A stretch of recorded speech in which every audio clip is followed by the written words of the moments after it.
Bonjour et bienvenue à ce 5e vidéo de notre 10e semaine de MQG 103. Dans cette vidéo-ci, on commence une nouvelle section où on va parler d'une troisième application des dérivés, du calcul différentiel. C'est pour nous aider dans le calcul de nos limites et cette application-là s'appelle finalement la règle de l'hôpital.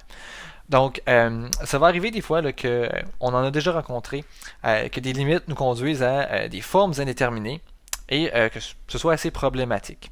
Mais en fait, les dérivés, là, justement, quand on a des formes 0 sur 0 ou infini sur infini, peuvent nous aider à lever l'indétermination, finalement, trouver la valeur de la limite. Donc, on a un théorème juste en dessous là, qui nous dit justement comment est-ce qu'on peut appliquer ça. Donc, on a besoin de deux fonctions qui sont dérivables, donc il faut que la dérivée existe, et il faut que quand on prend la limite, donc limite de n'importe quoi là, qui va être une division, il faut qu'on aboutisse sur un 0 sur 0 ou infini sur infini. Alors, une manière de s'en sortir et de lever l'indétermination, c'est plutôt que d'évaluer cette limite-là, ben, on va aller prendre, on va dériver en haut, dériver en bas, puis après on va réévaluer la limite. Donc, on va essayer de voir là, comment est-ce qu'on peut aller appliquer tout ça. Donc, on va faire quelques exemples. Si on va commencer là, avec 6.2.3 avec le premier numéro, le numéro A. Donc ici, on nous demande la limite quand x tend vers 2 de cette jolie fonction-là. Évidemment, la première chose à faire, c'est pour l'essayer. Ça pourrait donner 3, cette chose-là, puis qu'on soit content. Donc on essaye. Donc on a 2 au carré moins 4 sur 2 au carré moins 2 moins 2. Donc 2 au carré, ça fait 4 moins 4 sur 4 moins 4. Oh là là, 0 sur 0. Donc là, ici, on fait affaire à une forme indéterminée. Donc le théorème précédent, la règle de l'hôpital, qu'est-ce qu'elle nous dit? Ben, elle nous dit que si on réécrit notre limite comme ça, là, x carré moins 4, x carré moins x moins 2, on peut appliquer la règle de l'hôpital. Donc on peut dériver en haut, dériver en bas, puis regarder qu'est-ce que ça donne. Si jamais ça donne une valeur, ben c'est exactement la valeur de la limite de départ. Donc ce que je vais vous demander de faire, c'est vous allez écrire un égal. Au-dessus du égal, vous allez écrire RH pour me dire que vous êtes en train de faire la règle de l'hôpital. Et ensuite, là, ben, vous allez pouvoir dériver en haut et en bas.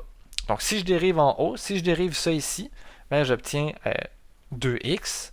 Et si je dérive en bas, si je dérive ça ici, ben, j'obtiens 2x moins 1. Et là, ben, je peux regarder, je peux plugger ma valeur là-dedans. J'obtiens 2 fois 2 sur 2 fois 2 moins 1. Donc ça fait 4 sur 3, et paf, j'ai trouvé la valeur de ma limite. Ma limite ici vaut 4 tiers, directement comme ça. Je n'ai pas besoin de faire plus de travail que ça. On va regarder un autre exemple. Donc ici, on a un exemple limite quand x tend vers l'infini.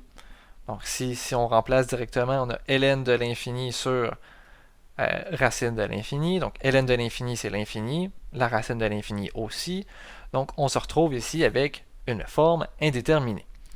Donc on se dit, mais peut-être qu'on peut utiliser notre règle de l'hôpital là-dessus. On regarde, la limite quand x tend vers l'infini de ln de x sur racine de x, on dit que c'est égal par la règle de l'hôpital à la limite quand x tend vers l'infini. Là, il faut dériver ln de x. C'est quoi la dérivée de ln de x? C'est 1 sur x. Et ça nous prend la dérivée de racine de x. Donc ça, c'est 1 sur 2 racines de x. Donc, évidemment, il faut savoir là, c'est quoi nos dérivés pour ça, mais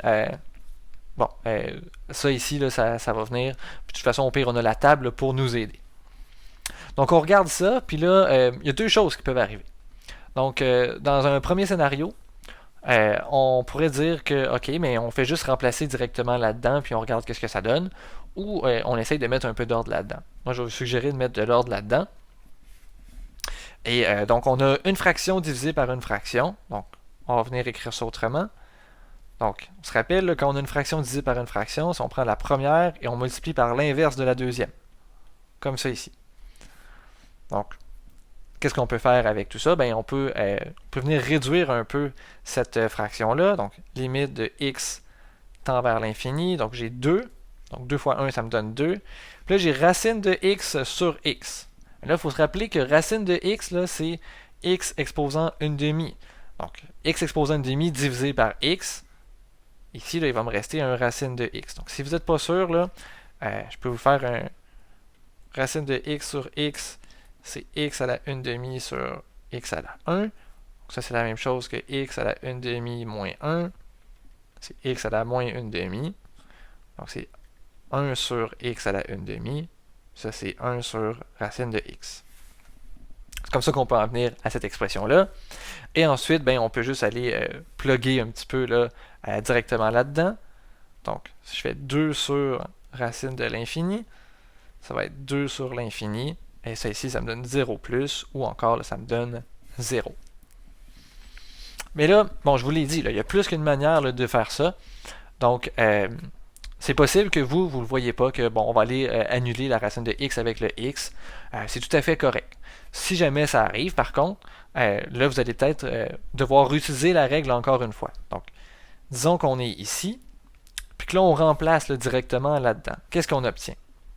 Si je remplace x par l'infini, ben ici, je vais avoir infini, ici, je vais avoir infini. Donc, au final, là, avec ça, je vais me ramasser avec une forme là, infini sur infini, qui est encore là, une forme indéterminée. Donc, qu'est-ce qu'on peut faire avec ça? Ben, si jamais c'est le cas, ce qu'on va faire, on va continuer le problème, puis on va réappliquer la même logique. Donc, on va dire c'est égal par la règle de l'hôpital à la limite quand x tend vers l'infini. Et là, je dérive en haut. Donc, je dérive ça ici. Donc, ça me donne 2 fois 1 sur 2 racine de x. Et en bas, je dérive en bas. Je dérive x. Je dérive x, ça me donne 1. Donc ça, qu'est-ce que ça donne? Bien, ça donne la limite quand x tend vers l'infini. Donc, qu'est-ce qui va me rester ici? Bien, mon 2 ici va venir se tuer avec le 2 qui est là. Il va venir se canceller. Il me reste 1 sur racine de x. Et là, ben, je le plug. 1 sur racine de l'infini. C'est la même chose que 1 sur l'infini. Ça, c'est 0 plus, ou encore c'est 0. Donc, vous voyez là que dans les deux cas, on a trouvé ici la même chose. Puis, ça peut être là, mais ça aurait pu être même plus tôt que ça qu'on fasse cette même chose-là. Quand on était à l'étape ici, vous auriez pu dire, OK, mais ça, j'ai aucune idée qu'est-ce que je peux faire avec ça. Je pense pas de nécessairement aller multiplier par l'inverse de la fraction. Mais ça aurait été correct aussi. C'est juste que dans ce cas-là, si vous regardez qu'est-ce que ça donne, si on remplace x par l'infini, bon, ici on a 1 sur l'infini. 1 sur l'infini, ça me donne 0. Puis si j'ai 1 sur racine de l'infini, c'est 1 sur l'infini aussi, c'est 0 sur 0. Donc dans ce cas-ci, vous auriez du 0 sur 0. Encore une fois, là, vous pourriez faire la règle de l'hôpital pour essayer de vous en sortir. Donc, il y a plusieurs chemins possibles à prendre. Il n'y a pas une seule et unique démarche. Par contre, dans tous les cas, vous allez obtenir là, la même limite, la même réponse.